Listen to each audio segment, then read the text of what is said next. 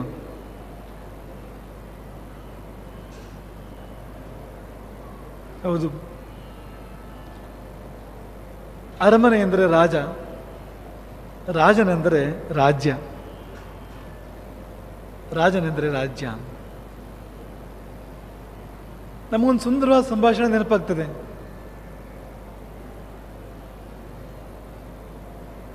ಒಬ್ಬರು ಮಹಾತ್ಮರನ್ನ ಒಬ್ಬರು ಜಿಜ್ಞಾಸುಗಳು ಕೇಳ್ತಾರೆ, ಗುರು ಅನ್ನೋ ಪದವನ್ನು ವ್ಯಾಖ್ಯಾನ ಮಾಡಿ. ಆದರೆ ಒಂದು ಪುಸ್ತಕದ ವ್ಯಾಖ್ಯಾನ ಅಲ್ಲ, ಒಂದು ಅಧ್ಯಾಯದ ವ್ಯಾಖ್ಯಾನ ಅಲ್ಲ, ಒಂದು ಪುಟದ ವ್ಯಾಖ್ಯಾನ ಅಲ್ಲ, ಒಂದು ಪದಗುಚ್ಛದ, ಒಂದು ವಾಕ್ಯಗುಚ್ಛದ, ಒಂದು ಪ್ಯಾರಾದ ವ್ಯಾಖ್ಯಾನ ಅಲ್ಲ, ಒಂದು ವಾಕ್ಯದ ವ್ಯಾಖ್ಯಾನ ಅಲ್ಲ, ಒಂದೇ ಪದದಲ್ಲಿ ವ್ಯಾಖ್ಯಾನ ಮಾಡಬೇಕು. ಗುರುವೆಂದರೆ ಏನು? ಒಂದೇ ಪದದಲ್ಲಿ ವ್ಯಾಖ್ಯಾನ ಮಾಡಬೇಕು, ಒಂದೇ ಶಬ್ದದಲ್ಲಿ. ಆ ಮಹಾತ್ಮರು ವ್ಯಾಖ್ಯಾನ ಮಾಡ್ತಾರೆ, ಗುರು ಅಂದರೆ ಶಿಷ್ಯ. ಶಿಷ್ಯನ ನೋಡಿದ್ರೆ ಸಾಕು ಗುರು ಏನು ಅಂತ ಗೊತ್ತಾಗ್ತದೆ. ಶಿಷ್ಯನಲ್ಲಿ ಗುರುವಿನ ಪ್ರತಿಬಿಂಬ. ಗುರು ಎಂಥವನು, ಶಿಷ್ಯ ಅಂಥವನೇ. ಹಾಗೆಯೇ ತಂದೆ ಎಂಥವನೋ, ತಾಯಿ ಅಂಥವಳೋ, ಮಗು ಅಂಥದ್ದು. ರಾಜ ಎಂಥವನೋ, ರಾಜ್ಯ ಅಂಥದ್ದು. ಒಂದು ರಾಜನನ್ನು ಅರ್ಥ ಮಾಡ್ಕೋಬೇಕು ಅಂದರೆ ರಾಜ್ಯವನ್ನು ನೋಡಬೇಕು, ರಾಜ್ಯವನ್ನು ನೋಡಬೇಕು.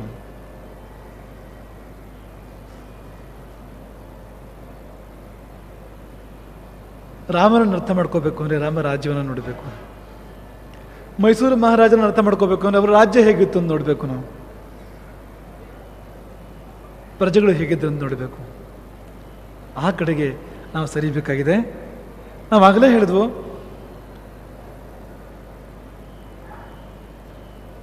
ರಾಮಜನ್ಮ ಪ್ರತೀಕ್ಷೆ ಅಲ್ಲೂ ಇತ್ತು, ಇಲ್ಲೂ ಇದೆ ಅಂತ ಹೇಳಿದ್ವು. ಅಲ್ಲಿ ಪ್ರಜೆಗಳು, ಇಲ್ಲಿ ಪ್ರೇಕ್ಷಕರು ಅಂತ ಹೇಳಿದ್ವು. ರಾಮರಾಜ್ಯದ ಪ್ರಜೆಗಳಿಗೆ ಅಥವಾ ರಾಮರಾಜ್ಯ ಪೂರ್ವದ ದಶರಥ ರಾಜ್ಯದ ಪ್ರಜೆಗಳಿಗೆ ನಮ್ಮೆಲ್ಲರನ್ನ ಹೋಲಿಸಿದ್ವು. ಒಮ್ಮೆ ನೋಡಿ ವಾತಾವರಣ ಹೇಗಿದೆ. ಇಲ್ಲಿ ಸಂತೋಷ ಇದೆ, ಎಲ್ಲೆಲ್ಲೂ ಕೂಡ, ಎಲ್ಲೆಲ್ಲೂ ಸಂತೋಷ, ಎಲ್ಲರೂ ನಿರಾಳ. ಇದು ಬೇರೆ ಜಗತ್ತು, ಇದು ರಾಮನ ಜಗತ್ತು. ಇದು ಯಾವಾಗ ಈ ಹೆಬ್ಬಾಗಿಲು ದಾಟಿ ಒಳೆ ಬಂದಿರೋ ಎಲ್ಲವೂ ಹೊರಗೆ ಉಳಿದು ನಿಮ್ಮ ಬದುಕಿನ ಜಂಜಾಟಗಳು, ಬದುಕಿನ ನರಳಾಟಗಳು, ಬದುಕಿನ ನೋವುಗಳು, ಅದೆಷ್ಟೋ ಸಂಕಟಗಳು ಹೊರಗೆ ಉಳಿದು ಇಲ್ಲಿರೋದು ಬರೀ ಸಂತೋಷ ಮಾತ್ರ, ಬರೀ ಆನಂದ ಮಾತ್ರ. ಆದರೆ ಆ ಸಂತೋಷ ಅದು ಸಾತ್ವಿಕ ಸಂತೋಷ. ನಾವಾಗ ಹೇಳ್ತಾ ಇರೋ ಹಾಗೆ ರಾಮಕಥೆ ಅನುಭವಿಸೋ ಸಂತೋಷಕ್ಕೆ ಸೈಡ್ ಎಫೆಕ್ಟ್ ಇಲ್ಲ. ಬೇರೆ ಕಡೆಗೆ ಅದು ತುಂಬ ಇದೆ. ನೀವು ಇಲ್ಲಿಂದ ಹೊರಗಡೆ ಹೋದರೆ ನಾನಾ ಥರ ಸಂತೋಷಗಳು ಸಿಗ್ತವೆ. ಹಾದಿ ಬೀದಿರೆಲ್ಲ ಸಂತೋಷ ಇದೆ ಬೆಂಗಳೂರಲ್ಲಿ. ಆದರೆ ಆ ಸಂತೋಷಗಳಿಗೆಲ್ಲ ದುಷ್ಪರಿಣಾಮಗಳಿದ್ದಾವೆ. ಅದು ಯಾವುದೂ ಇಲ್ಲದೆ ಇರತಕ್ಕಂಥ ಪರಿಶುದ್ಧವಾಗಿರ್ತಕ್ಕಂಥ ಸಾತ್ವಿಕವಾಗಿರ್ತಕ್ಕಂಥ ಸಂತೋಷ, ಎಲ್ಲೆಲ್ಲೂ ಸಂತೋಷ.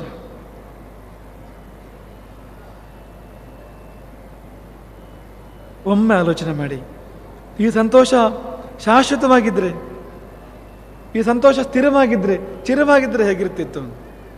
ಈಗಿನ ತೃಪ್ತಿ, ಈಗಿನ ನೆಮ್ಮದಿ ನಿರಂತರ ಮುಂದುವರಿಯಾಗಿದ್ದರೆ ಹೇಗಿರ್ತಿತ್ತು? ಕವಿ ವರ್ಣನೆ ಮಾಡ್ತಾನೆ ಅದನ್ನು.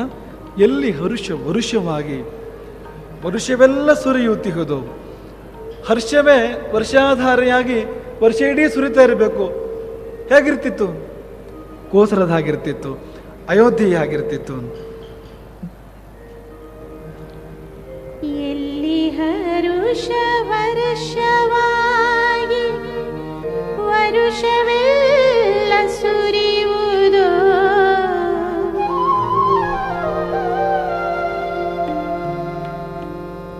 ಎಲ್ಲಿ ಸತ್ಯ ಗಂಧವಾಗಿ ಗಾಳಿಯಲ್ಲಿ ಬೆರೆಯುವುದೋ, ಅದುವೇ ಧನ್ಯ ಕೋಸಲ, ಧರೆಯ ಪುಣ್ಯವೀನೆಲ.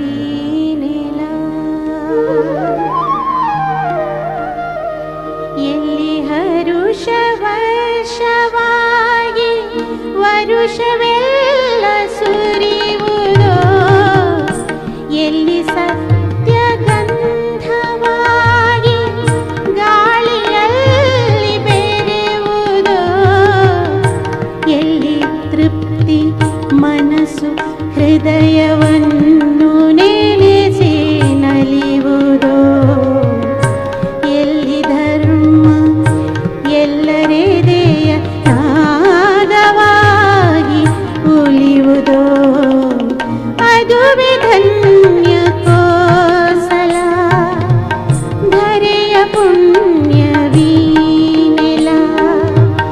ಅದುವೇ ಧನ್ಯ ಕೋಸಲ, ಧರೆಯ ಪುಣ್ಯವೀನೆಲ.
ಅದುವೆ ಧನ್ಯ ಕೋಸಲ ಧರೆಯ ಪುಣ್ಯವೇನೆಲ